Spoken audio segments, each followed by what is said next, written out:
Hello, everyone. This is gonna be a pretty special AMA because we're actively traveling in conferences. Let me know if you guys can hear me. And sorry about the background noise because I'm actually at the venue at ECC. But we figured it's still nice to have a sort of an update because every week there's a ton of progress. There's a ton of things happening around our project on our platform.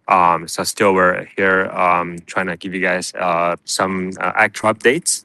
So pardon me. And also let me know if you couldn't hear me clearly. Number one thing is it's really good that our LNT vault and LVT vault, the swap portion, finally got the official recognition from Uniswap to be integrated on their official router.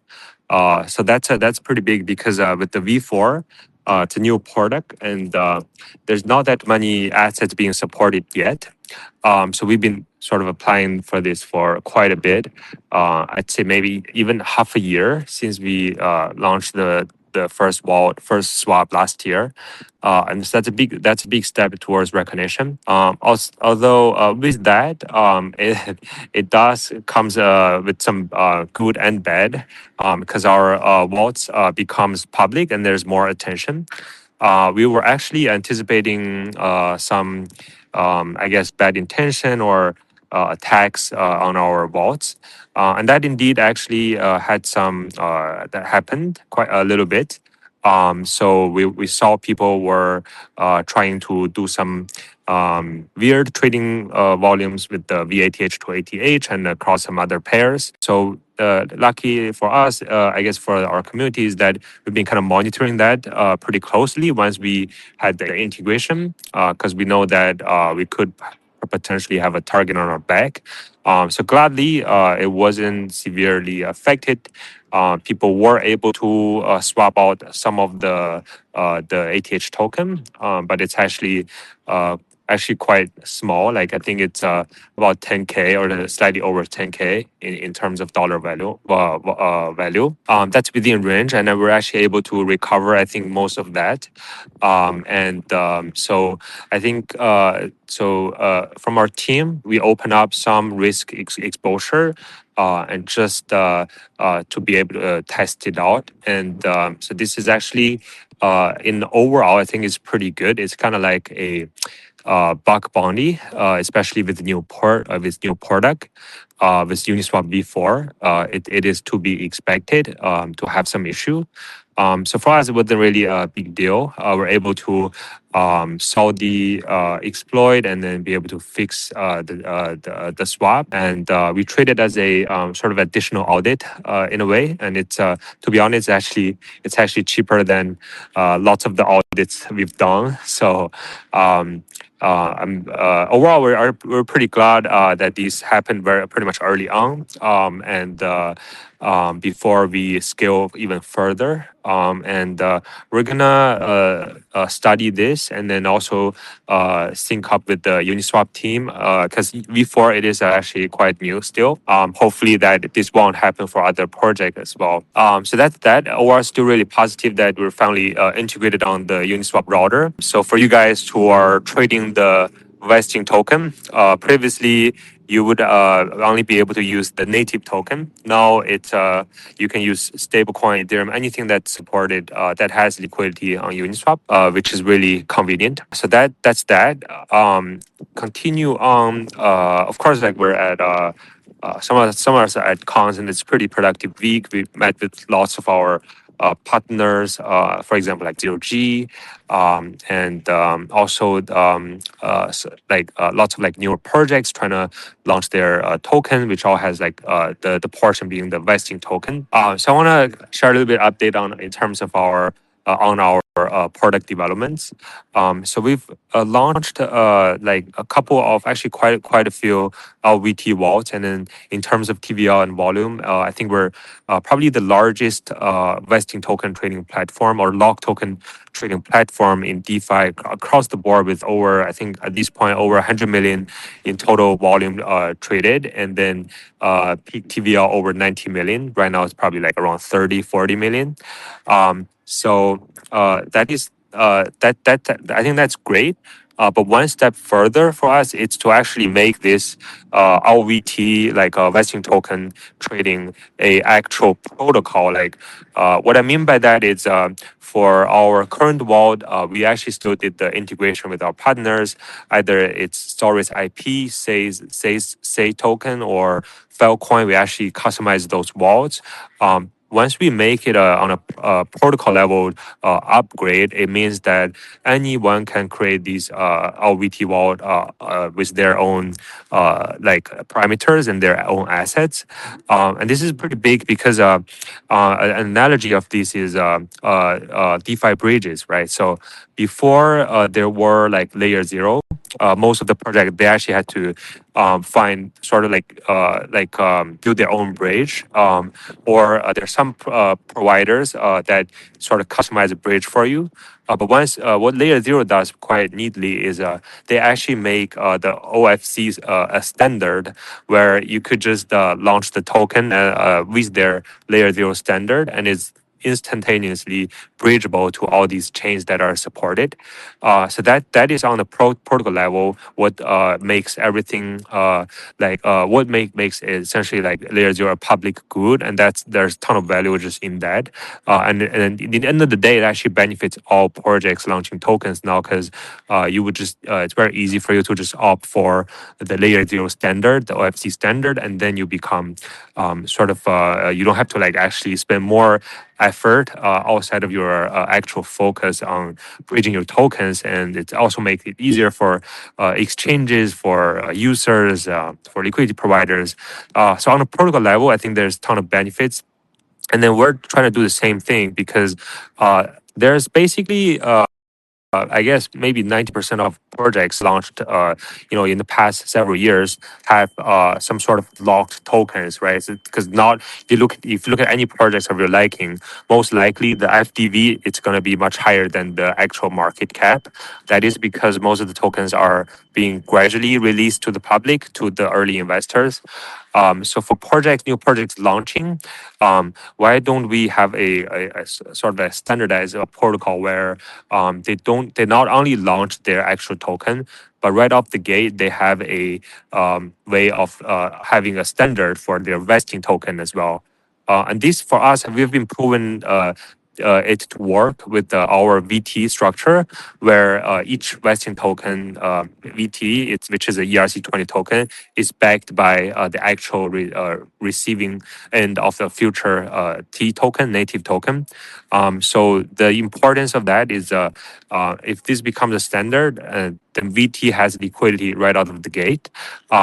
These could be users who maybe purchase the ICO allocations that are locked. Also, even though their tokens are locked, using our LVT standard, they can have the VT right after TGE, and there's going to be a liquidity pool of trading those locked assets, at least the actual token T. So this is good. This will apply really greatly to early investors, either your institution or, like I said earlier, with the ICO buyers, or even KOLs that has like future allocations. And it's quite nice because they're all gonna receive future token, and then by having these VT as a across the board claimable sort of a certificate for future claimable future T, which also has liquidity, which is very important. Then you basically don't have to worry about that. For projects, it's a great sort of appeal to early investors. Like even though they're locked, they can actually sell the allocations to the market to anyone willing to buy at a discount in exchange for instant liquidity. And at the same time, for people who are on the market and then they sort of bullish on the token price, they could actually just buy the VT at a discount, and they could even do some fancy strategies of hedging out the price of VT, because each VT is going to be one-to-one redeemable in the future, so that they can actually short the native token as a way of hedging. So this just opens up like a suite of strategies and to essentially like make liquidity moves a lot more than just tokens being locked in these vesting contracts. And then if you're a project and if you're launching this with this type of standard, it's also great because you don't have to worry about the running the vesting anymore. Like you would literally just give your issue the VT to your early investors and then to your ICO locked token allocation holders or KOLs. You don't have to go find them like 6 months down the road and then ask them for their wallets to receive your token. You just give them the BT, and then the rest it's done through the LVT platform where you give the token gradually. You still kind of vest your T token, but the people holding VT, they could just come and claim it as it goes, right? So at the same time, is also a token vesting management platform like Magna or Coinbase, Kraken. They all sort of provide these type of solutions. Only that the big difference is that with us, there's also liquidity for those vesting allocations. So we definitely see this as a win-win situation for projects, early allocation holders, and also just like the overall market, the investors into your project as well. So yeah, so this is what we're trying to do. Like in terms of to actually achieve this, for us, we already have some really good experience with running the LNT, which is node based, and the LVT, which is token based vaults and the swaps. All we need to do is to make it a protocol level design, whereas each project can just launch their own VT, and each VT becomes a token standard where it's going to have automatic generation of the liquidity pool against the native token. Plus, in addition to that, we also have the Uniswap router capability where you can buy essentially buy vesting token with USDC, Ethereum, Bitcoin, and any other supported assets. Um, so yeah, once we do that, if you're a project, then I think it's definitely worth launching with the LVT protocol. Like probably still gonna we'll probably call it something else, but in the sense that essentially is a liquid vesting token for your actual token. To essentially give you the ease of running the vesting, give your users, investors early access to liquidity, and also a market that is supply and demand determined of your future tokens price, so that people can actually speculate on your future tokens performance. So I think this is very much needed in the space, and there's nothing quite like this. And we want to essentially become the protocol to standardize these across the board. Yeah, so because with crypto, there's always going to be new type of way to issue assets, but what's really the same is that with any asset, there's going to be lock periods or just vesting. So a platform to actually solve liquidity for those vesting contracts become really, really meaningful. Yeah, so that's what we've been kind of working on internally. It's to not only grow our current product line, but also upgrade by really scaling this into a protocol like Layer 0 for the bridge, and make VT a standard. And then from there, I think the scaling will become much easier. There's a ton of VCs including our own investors and also other VCs that are holding a ton of these vesting tokens for the next 5 years. If they all become tradable, that's going to be just a ton of trading volume, far more than will be been accomplished so far. So definitely lots of I guess a really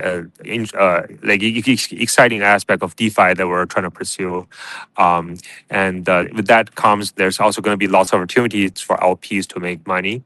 And that's what we're all about. We're trying to build things that are meaningful and also sustainable for DeFi. Anyway, so that's all I wanted to share.